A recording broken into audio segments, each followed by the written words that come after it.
اعوذ باللہ السمیع العلیم من الشیطان الرجیم من حمزہ ونفخہ ونفثہ بسم اللہ الرحمن الرحیم ربی یسر ولا تعسر وتمم بالخیر۔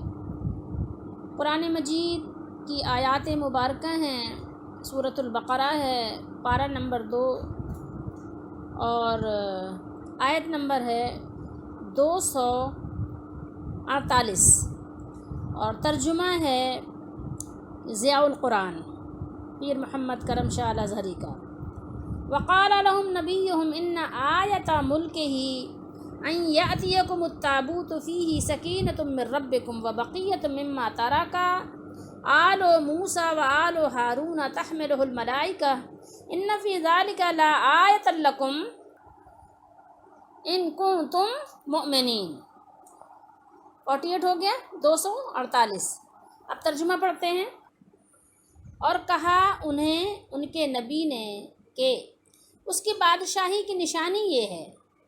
اوپر ذکر ہوا تھا نا کہ طالوت کی بادشاہی کا، تو لوگوں نے اعتراض کیا تھا، تو اللہ تعالیٰ نے فرمایا کہ اس کے بادشاہی کی نشانی یہ ہے کہ آئے گا تمہارے پاس ایک صندوق، ٹھیک ہے، تابوت کا ترجمہ صندوق کیا ہے، اس میں تسلی ہوگا۔ تسلی کیا؟ تسلی کا سامان ہوگا تمہارے رب کی طرف سے۔ یہ چیز محذوف ہے اس کے اندر، اسی لیے انہوں نے بریکٹ میں لکھا ہے۔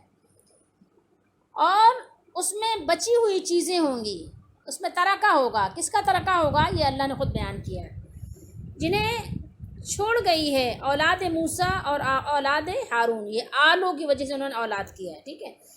اچھا، اٹھا لائیں گے اس صندوق کو فرشتے، بے شک اس میں بڑی نشانی ہے تمہارے لیے، لکم تمہارے لیے، اگر تم ایماندار ہو، ان کنتم مؤمنین۔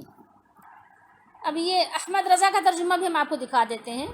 اور ان سے ان کے نبی نے فرمایا، اس کی یعنی بات کس کی ہو رہی؟ طالوت کی بادشاہی کی نشانی یہ ہے کہ آئے تمہارے پاس تابوت جس میں تمہارے رب کی طرف سے دلوں کا چین ہے، سکینہ ہے، ٹھیک ہے، اور کچھ بچی ہوئی چیزیں معزز موسیٰ اور معزز ہارون کے ترکے کی اٹھاتے لائیں گے، تحملو، ٹھیک ہے، وہ تابوت کی طرف جا رہا ہے، اسے فرشتے، ملائکہ، بے شک اس میں بڑی نشانی ہے تمہارے لیے اگر ایمان رکھتے ہو۔ آیت نمبر 248۔ یہ ضیاء القرآن لکھنے والوں نے لکھا ہے کہ بنی اسرائیل کہہ رہے ہیں کہ آسانی سے ماننے والے نہیں تھے، اور انہوں نے ضد کیا، ضد سے باز نہیں آئے، اور مطالبہ کیا کہ آپ دلیل پیش کیجئے کہ طالوت کا انتخاب اگر واقعی اللہ تعالیٰ نے کیا ہے تو یعنی اس کی دلیل پیش کیجئے۔ تو اس وقت ان کے نبی نے انہیں بتایا، فرمایا کہ یعنی ان کی حکومت کی نشانی یہ ہے کہ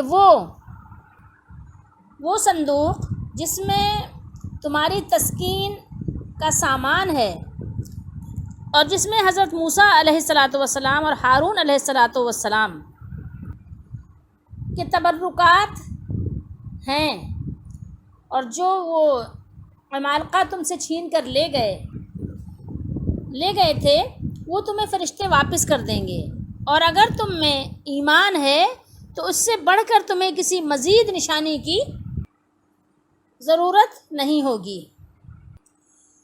تو بنی اسرائیل کا حوصلہ بڑھانے کے لیے اور طالوت کی بادشاہت پر یقین میں اضافے کے لیے نبی علیہ السلام نے طالوت کے بادشاہ مقرر ہونے کی ایک نشانی یہ بیان کر دی کہ وہ تابوت جو دشمن تم سے چھین کر لے گیا ہے، جس کے ہوتے ہوئے تمہیں دشمن کے مقابلے کے وقت سکون اطمینان حاصل رہتا تھا، اور جس میں آل موسیٰ اور آل ہارون علیہ السلام کی چند باقی چیزیں جو نشانیاں تھیں، وہ تابوت تمہارے پاس آ جائے گا جسے فرشتے اٹھا لائیں گے۔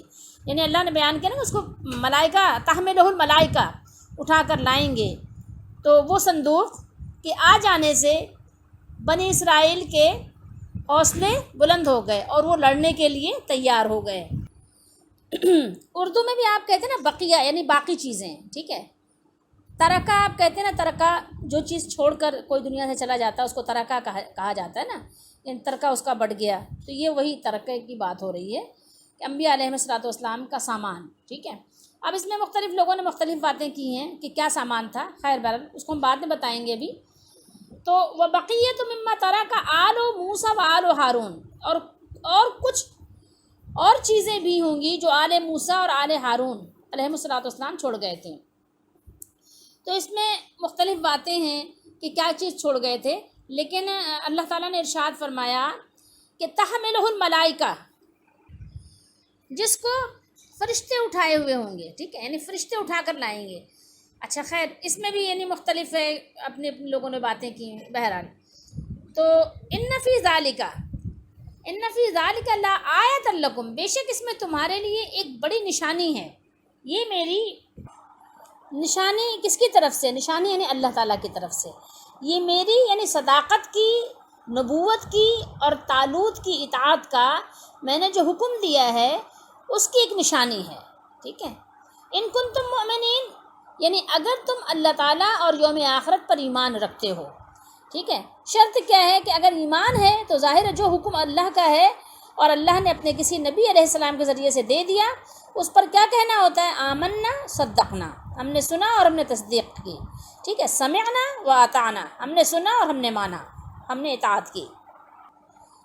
وہاں آپ کی اپنی ضد ختم ہو جاتی ہے، آپ کی اپنی رائے ختم ہو جاتی ہے، آپ کی اپنی خواہش ختم ہو جاتی ہے، مرضی ختم ہو جاتی ہے. وہاں کیا چلتا ہے؟ حکم ربی کا حکم نافذ کیا جاتا ہے. التابوت، ٹھیک ہے، جس کو صندوق کہتے ہیں، صندوق ترجمہ کیا ہے. ہمارے زمانے میں بھی تابوت ہی کہا جاتا ہے. تو التابوت کس سے ہے؟ جو توب سے ہے نا، تابوت.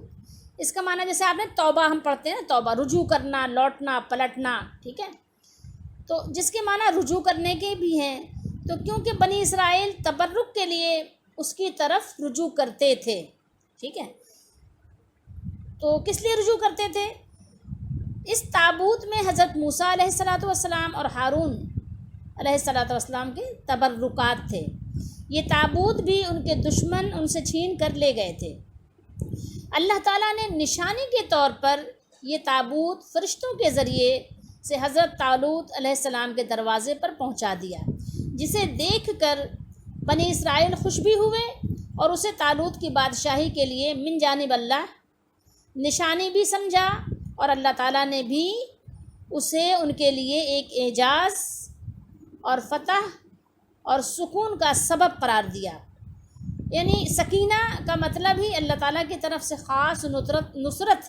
ٹھیک ہے، خاص نصرت، مدد کا ایسا نزول ہے جو وہ اپنے خاص بندوں پر نازل فرماتا ہے، اور جس کی وجہ سے جنگ کی خون ریز مارکہ آرائیوں میں جس سے بڑے بڑے شیر دل بھی کانپ اٹھتے ہیں، اہل ایمان کے دل دشمن کے خوف اور ہیبت سے خالی اور فتح و کامرانی کی امید سے لبریز ہوتے ہیں.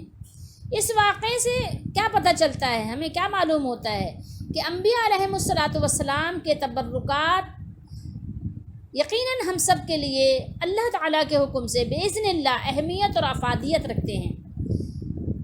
جیسے کہ میں آپ کو اس طرح سے مثال دوں دنیاوی لحاظ سے، کہ ایک شخص اگر بیمار ہوتا ہے اور اس کو اپنی بیماری کی دوا مل جاتی ہے تو اس میں اس کے لیے ایک سکون کا باعث ہوتا ہے، کیونکہ حدیث شریف کا مفہوم ہے کہ ہر مرض کی اللہ نے دوا پیدا کی ہے.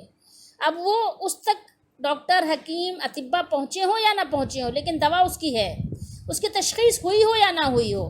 تو جب مریض کو پتہ چلتا ہے کہ مجھے میرے مرض کی دوا مل گئی تو اس کو کافی حد تک سکون ملتا ہے، کیونکہ اللہ تعالیٰ نے اس میں شفا رکھی ہے. اب یہ اور بات ہے کہ اس دوا سے مجھے شفا ملے گی کہ نہیں ملے گی، لیکن یہ ہے کہ اللہ نے دواؤں میں شفا رکھی ہے.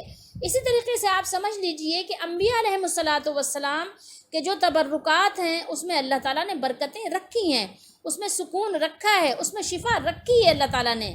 اہل ایمان کے دل جو ہے وہ کیا ہوتے ہیں، اس سے سکون پاتے ہیں، ان کو فائدہ حاصل ہوتا ہے. لیکن یہ کہ شرط کیا ہے، اس میں شرط یہ ہونی چاہیے، بشرط یہ کہ وہ واقعی تبرکات ہی ہوں، جس کو ہم تبرک سمجھ رہے ہیں وہ تبرک ہی ہو. جس طرح اس تابوت میں یقیناً کیا تھا کہ اللہ تعالیٰ نے خود بیان فرمایا کہ حضرت موسیٰ اور ہارون علیہم الصلاۃ والسلام کے تبرکات تھے، لیکن محض جھوٹی نسبت سے کچھ بھی نہیں ہوتا. ٹھیک ہے، تبرکات کیا تھے؟ اس میں مختلف باتیں. کسی نے کہا موسیٰ علیہ السلام کا عصا تھا، آپ کا یعنی جو آپ کرتا یا قمیص جسے کہتے ہیں وہ آپ کے تھے، اس کے یعنی کچھ پارچہ ذات تھے اور پارچہ جات، اور اس کے علاوہ اس میں کہتے ہیں کہ آپ کا غالباً جو آپ اپنے پاؤں میں یعنی جوتی مبارک پہنتے تھے وہ تھے، یا کچھ اور بھی اس طرح کی آپ دونوں حضرات کی اس میں کچھ چیزیں تھیں. تو اللہ نے انبیاء علیہ الصلوۃ والسلام کے جو ان کے یعنی تبرکات ہیں، جو چیزیں ہیں، اس میں اللہ نے برکتیں رکھی ہیں. تو اس میں کوئی شک اور شبہ کی بات نہیں ہے، لیکن شرط اس میں یہ ہے کہ وہ واقعی ان کی چیزیں جو ان سے ہم نسبت کر رہے ہیں انہی کی ہوں. محض آپ جھوٹی نسبت کرتے ہیں کوئی سی بھی چیز لے کے تو ایسا کچھ نہیں ہے. ٹھیک ہے، تو کسی جھوٹی نسبت سے کسی بھی چیز کو آپ تبرک بنائیں تو وہ تبرک نہیں بن جاتی. جس طرح آج کل ہے، آپ دیکھ لیں کہ تبرکات کے نام پر کئی جگہوں پر یعنی مختلف چیزیں رکھ دیتے ہیں اور پھر کہتے ہیں یہ فلاں کا تبرک ہے، یہ فلاں کا تبرک ہے. تو اب ظاہر ہے اس کا کوئی ہمارے پاس ثبوت تو ہے نہیں.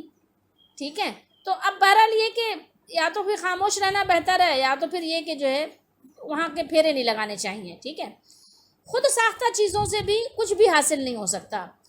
جس طرح بعض لوگ نبی کریم صلی اللہ علیہ وسلم کے نالین مبارک کے کیا کرتے ہیں، مثال یعنی نقشہ بنا لیتے ہیں اور اس کو اپنے پاس رکھتے ہیں. ٹھیک ہے، اور اس کو رکھنے کو یا اپنے گھروں میں لٹکانے کو یا مخصوص طریقے سے اس کے استعمال کو کیا کہتے ہیں کہ اس سے حاجتیں پوری ہوتی ہیں اور بلائیں دفع ہوتی ہیں، دور ہوتی ہیں، اور اس کو بہت یعنی اکسیر اعظم سمجھتے ہیں. بھائی بنایا تو آپ نے خود ہے، چھاپا تو آپ نے خود ہے، یہ کاغذ پہ نقش و نگار بنایا تو آپ نے خود ہے. ٹھیک ہے، پھر اس کے بعد آپ نے گلے میں بھی لٹکا لیا، گھر میں بھی لٹکا لیا. پھر کہتے ہیں جہاں جس سفر میں یہ ہوگا نقشہ آپ کو اس سفر میں کامیابی ملے گی، ناکامی نہیں ہوگی. تو اب یہ سب چیزیں تو فضول باتیں ہیں، کیونکہ ایسا صحابہ کرام رضی اللہ تعالیٰ عنہ نے کیا نہیں، اور ایسا کرنے کا نبی کریم صلی اللہ علیہ وسلم نے حکم دیا نہیں. ہاں، اگر نبی کریم صلی اللہ علیہ وسلم کے ناخن کے تراشے مل جائیں، اگر آپ صلی اللہ علیہ وسلم کی کرتا قمیض وغیرہ کے جبے کے مبارک یعنی کوئی ٹکڑے مل جائیں، کوئی دھاگا ہی مل جائے تو واقعی برکت رکھتا ہے، اس میں برکت ہے ایمان والوں کے لیے، اس سے برکت اس کو ملے گی. لیکن ایسے جھوٹ موٹ ایسا نہیں ہے. جیسے یعنی لوگوں نے کیا کیا ہے کہ قبروں پر بزرگوں کے ناموں کی نظر و نیاز کرتے ہیں اور ان چیزوں کو کیا کہتے ہیں کہ بھائی یہ لنگر ہے، یہ برکت والا کھانا ہے. ٹھیک ہے، اس میں برکت ہے، اس کو کھاؤ اس سے شفا ملے گی، ہے نا، اس کو سمجھتے ہیں اس طرح سے. حالانکہ یہ غیر اللہ کے نام کا چڑھاوا ہے، جس کو آپ شرک کے دائرے میں تو یعنی ضرور آپ اس کو شامل کر سکتے ہیں کہ یہ شرک کے دائرے میں ہے، کہ اس کو اپنی طرف سے آپ نے بنایا ہے. ایسا آپ کو قرآن و حدیث میں آپ تلاش کریں گے، تلاش کرتے رہیں سر اپنے دے ماریں، لیکن آپ کو نہیں ملے گا کہیں بھی اس کا ثبوت. نہ حضرت صدیق اکبر رضی اللہ تعالیٰ عنہ سے، نہ فاروق اعظم رضی اللہ تعالیٰ عنہ سے، نہ تمام صحابہ کرام رضی اللہ تعالیٰ عنہ سے آپ کو کہیں بھی نہیں ملے گا. کہیں بھی آپ کو یہ نہیں ملے گا کہ کسی محدث نے اس کا کوئی باب نہیں باندھا کہ کسی صحابی نے رسول اللہ صلی اللہ علیہ وسلم کی قبر مبارک کو جا کر اس کی مٹی کو چوما ہو.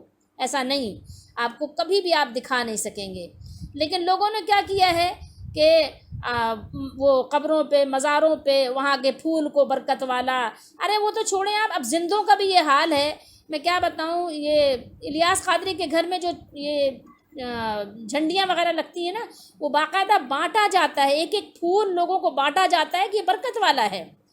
جو ربیع الاول میں ان کے ہاں جو جھنڈیاں لگتی ہیں یہ جو کاغذ کی، تو اس کو باقاعدہ ان کے مریدوں میں تقسیم کیا جاتا ہے.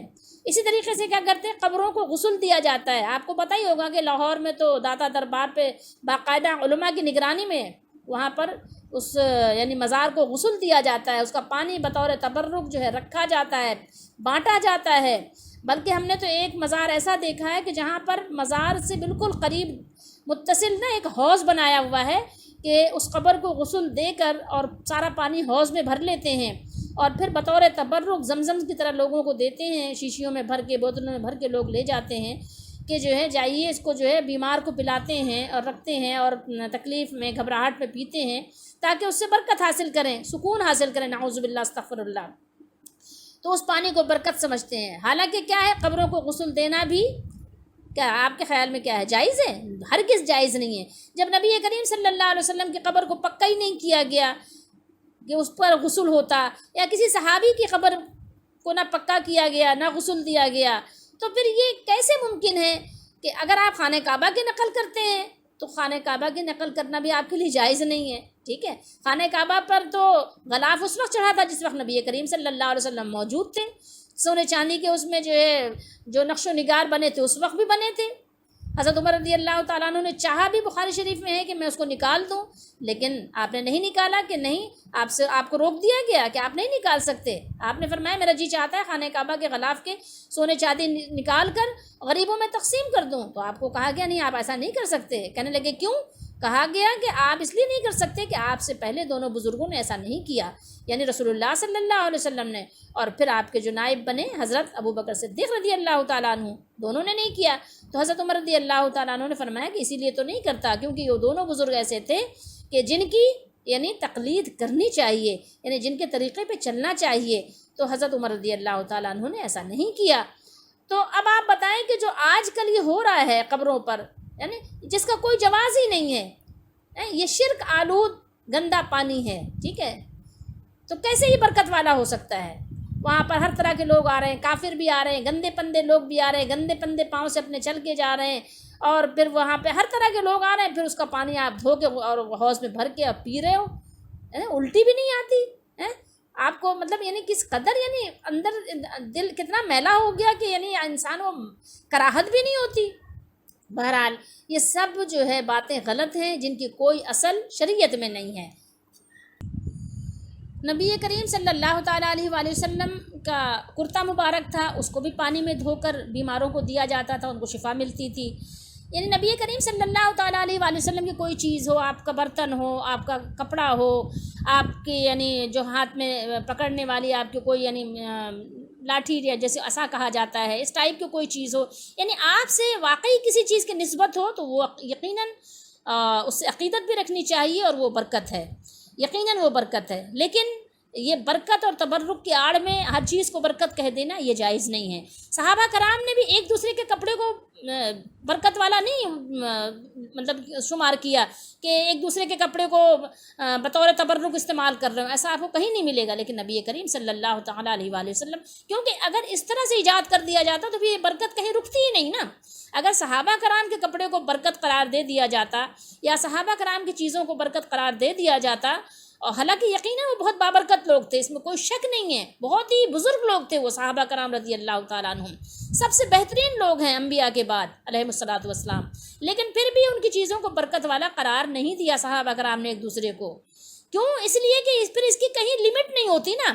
صحابہ کرام برکت والے ہوتے، پھر ان کے بعد تابعین برکت والے ہو جاتے، پھر ان کے بعد تبع تابعین برکت والے ہو جاتے، پھر ان کے بعد جیسے آج لوگوں نے انڈیا اور پاکستان میں تمام برکت والے بنا لیا ہے، ہر بزرگ جو ہے برکت والا ہو گیا، جس کا انتقال ہوا وہ برکت والا بن گیا، وہ بزرگ بن گیا پھر وہ برکت والا بن گیا، اس کے مزار کی، اس کی قبر کی ہر چیز برکت والی بن گئی، نعوذ باللہ استغفر اللہ۔ یہ بہت ہی یعنی سنگین مسئلہ ہے، یہ کوئی معمولی بات نہیں ہے۔ یعنی یہ انسان اس یعنی لغو اور فضول اور بیہودہ باتوں کی آڑ میں وہ شرک میں مبتلا ہو جاتا ہے، اس کو پتہ ہی نہیں چلتا۔ اور حالانکہ توحید کا مسئلہ ایک بنیادی مسئلہ ہے، ہر رسول علیہ الصلوۃ والسلام نے، ہر نبی علیہ الصلوۃ والسلام نے سب سے پہلے اپنی قوموں کو اسی توحید کی دعوت دی۔ ہر ایک نے یہی کہا، یا قوم اعبدوا اللہ ما لکم من الہ غیرہ، اے میری قوم صرف اللہ کی عبادت کرو، تمہارے لیے اس کے سوا اور کوئی الہ نہیں ہے، کوئی معبود نہیں ہے، کوئی نہیں ہے۔ تو یعنی ہر نبی نے، ہر رسول نے اپنی قوم کو یہی دعوت دی، لیکن آج لوگ سننے اور سمجھنے کو تیار نہیں ہیں، اس کو اتنا معمولی سمجھ رکھا ہے جس کی کوئی حد ہی نہیں ہے۔ جس چیز کو اللہ نے اہم قرار دیا ہے اس کی طرف کوئی توجہ نہیں ہے۔ اللہ تعالیٰ نے جس چیز، رسول اللہ صلی اللہ تعالیٰ علیہ وآلہ وسلم نے فرمایا، حضرت معاذ رضی اللہ تعالیٰ عنہ بیان کرتے ہیں، جامع ترمذی کی حدیث شریف ہے کتاب الایمان میں، فرمایا کہ رأس الامر الاسلام وعمود الصلاۃ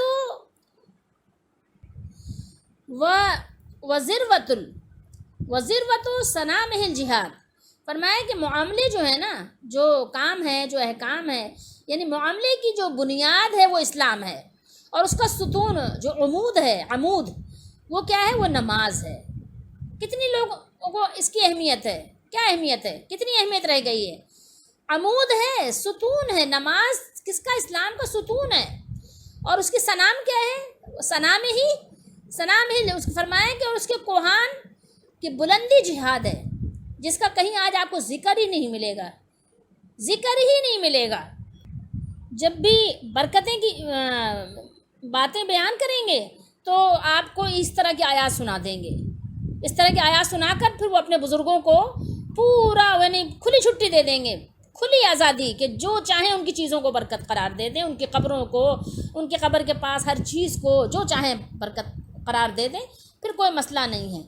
اور آپ کو میں ایک حدیث سنا کر بات ختم کرتے ہیں کہ رسول اللہ صلی اللہ تعالیٰ علیہ وآلہ وسلم نے ارشاد فرمایا، اس کے راوی ہیں حضرت ابو درداء رضی اللہ تعالیٰ عنہ، فرماتے ہیں کہ مجھے میرے محبوب اوصانی خلیلی، مجھے میرے محبوب دوست یعنی نبی کریم صلی اللہ علیہ وسلم نے وصیت کی کہ اللہ تعالیٰ کے ساتھ کسی چیز کو شریک نہ بنانا، چاہے تجھے ٹکڑے ٹکڑے کر دیا جائے، چاہے تجھے ٹکڑے ٹکڑے کر دیا جائے، اللہ تشرک باللہ شیئا، اللہ تشرک باللہ شیئا۔ سوچئے ذرا، چاہے تجھے ٹکڑے ٹکڑے کر دیا جائے لیکن کسی شے کو اللہ کا شریک نہ بنانا، یا تجھے آگ میں جلا دیا جائے، اور فرض نماز کو بھی قصدن نہ چھوڑنا۔ قصدن سے مراد یہ ہے کہ صحت مند ہو، گھر میں بیٹھے ہوئے ہو، ٹھیک ہے، یعنی قصدن، اور سہون سے مراد یہ ہے کہ کبھی انسان سفر میں ہے، کبھی ایسی جگہ، کبھی بے ہوش ہے، کبھی انسان سو گیا ہے، ٹھیک ہے، کبھی انسان بھول گیا، کبھی سفر میں انسان ایسی جگہ پھنس گیا کہ جہاں اس کو نماز پڑھنے کی جگہ ہی نہیں ملی، ٹھیک ہے، تو اب یہ صورتیں ایسی ہیں کہ پھر جیسے ہی موقع ملے اس نماز کو ادا کر لے۔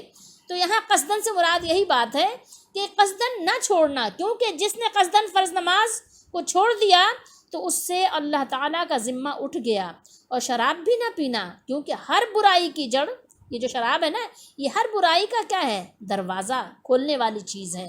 سوچئے تھوڑی دیر کے لیے کہ یہاں پر صحابہ کرام کو ڈرایا جا رہا ہے، صحابہ کرام کے ذریعے سے ہمیں بھی ڈرایا جا رہا ہے، ٹھیک ہے۔ فرمایا کہ وَإِن قُطِّعْتَ، اگر تمہیں کاٹ دیا جائے، ٹکڑے ٹکڑے کر دیا جائے، اور تمہیں کیا کیا جائے؟